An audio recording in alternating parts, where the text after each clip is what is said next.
Hello, I'm Jim Pierce, one of your selectmen. This is the fifth and intended to be the last in a series of presentations under the title of Sandwich by the Numbers. I'm attempting to stick with just the numbers and not offer opinions and suggest potential solutions. I don't think I'm going to be able to stick with that rule particularly well in the last presentation, but I'll give it a try.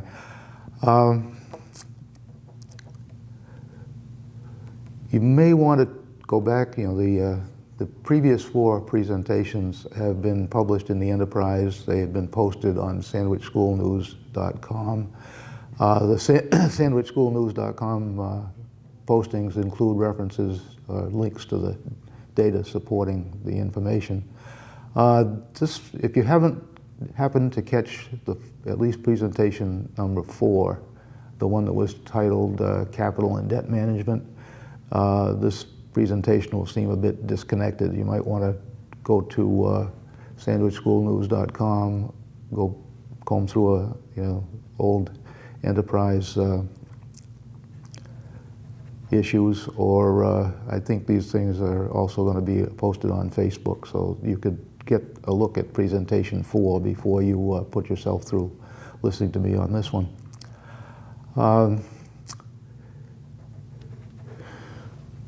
The title for this one is How Do We Pay for It All? In presentation number 4, I listed 9 big ticket capital items that I think we should be planning to deal with in the near future, the next 5 years. Let's say 5 years, just for an arbitrary figure.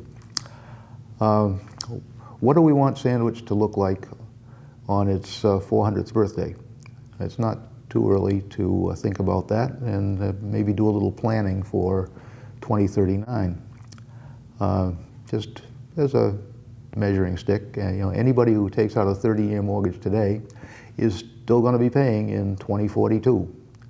So planning 30 years out is not a foreign subject to anyone who holds a mortgage, for example.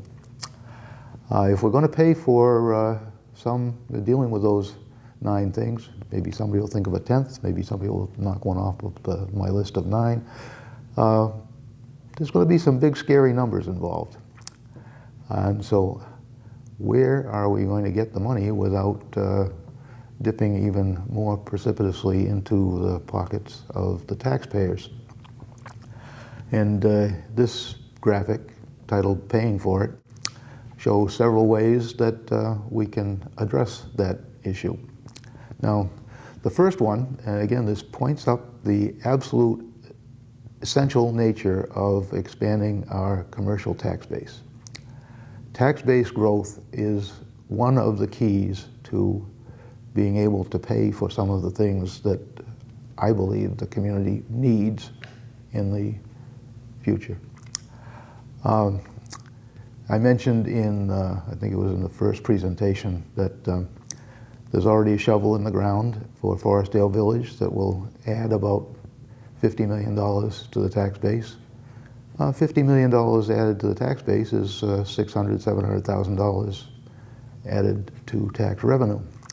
The plan that's on the drawing board, and the developer has already gone to the Massachusetts Environmental Protection Agency for approval, and has got the proposal before the Cape Cod Commission.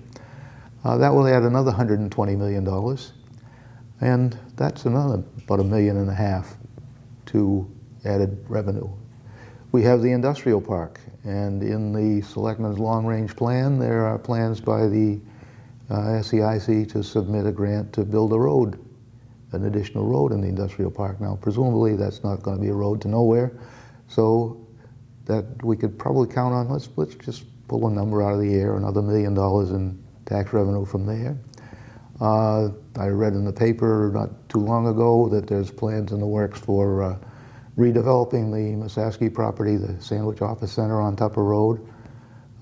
There's room for some more in the we've come to call it the Marina District, but it's really the area along Tupper Road and into Merchant Square. There's some potential for redevelopment. Maybe there's another $600,000-700,000 in tax revenue there. So I think it was Everett Dirksen said, you know, it's $1 million here, $1 million there, and pretty soon you're talking some real money. The first line on this graphic says that there's $3 to $4 million per year, not one time, but per year, possible from redevelopment or development of existing properties in the town of Sandwich. Another way to finance some of the goals that we might set for ourselves would be through cost avoidance. We've dipped into that a little bit with the pay-as-you-throw system, which was put into place recently.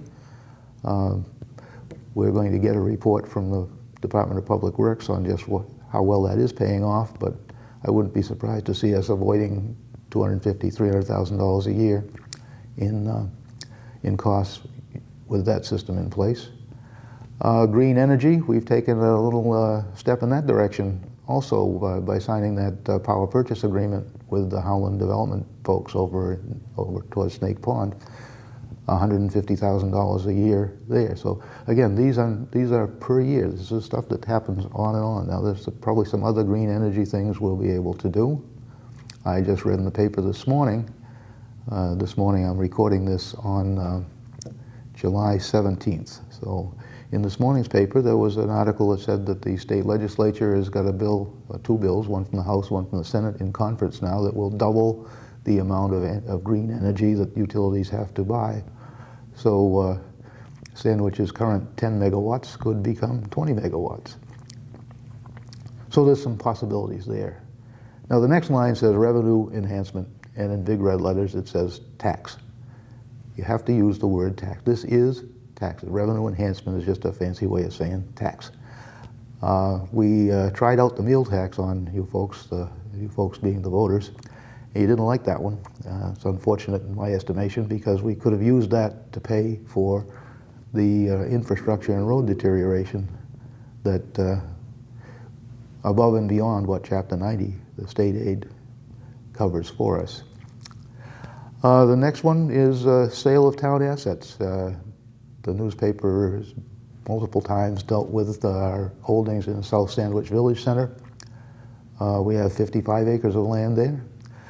I don't know whether that land is $100,000 an acre or $200,000 an acre. That would put it somewhere between $5.5 and $11 million. If we can find a suitable buyer and extract that value, that could go toward paying for some of the things that we'd like to do.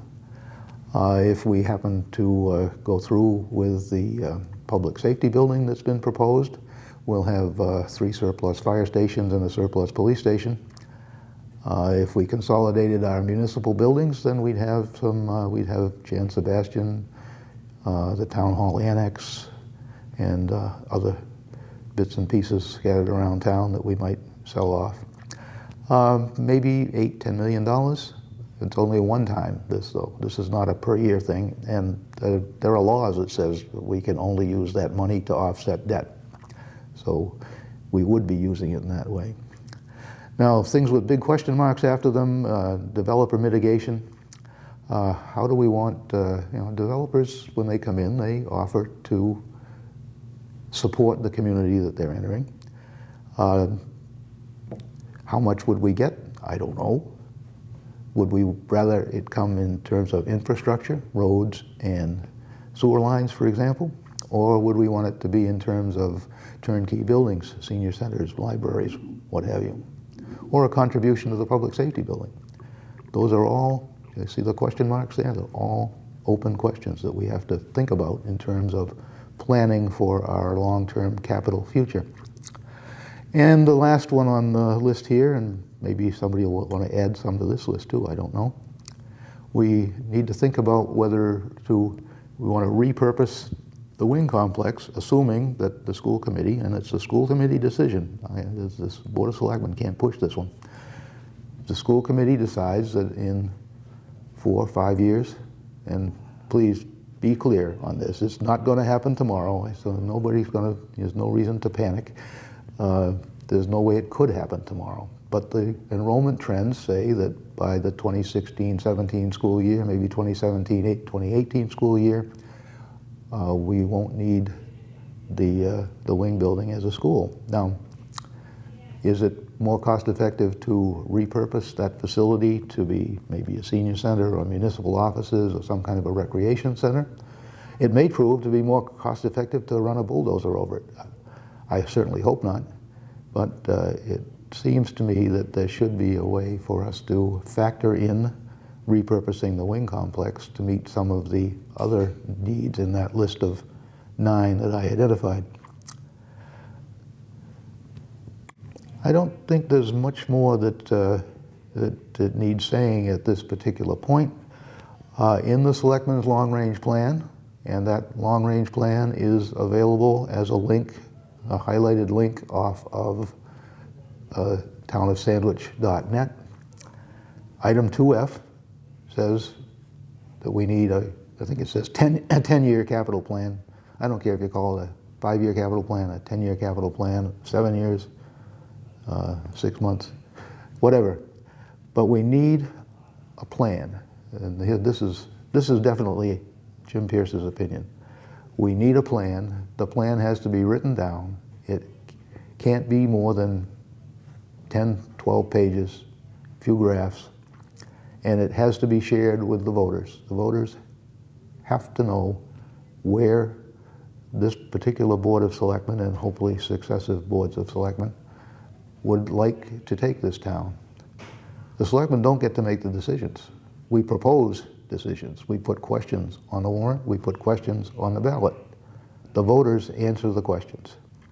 But the first step, again, in my opinion, is to get that plan down on paper and do everything we can to get it out to the voters and get it to the point where we all have a common understanding of where we're trying to go and how we're going to get there. Thank you. That's the end of presentation number 5.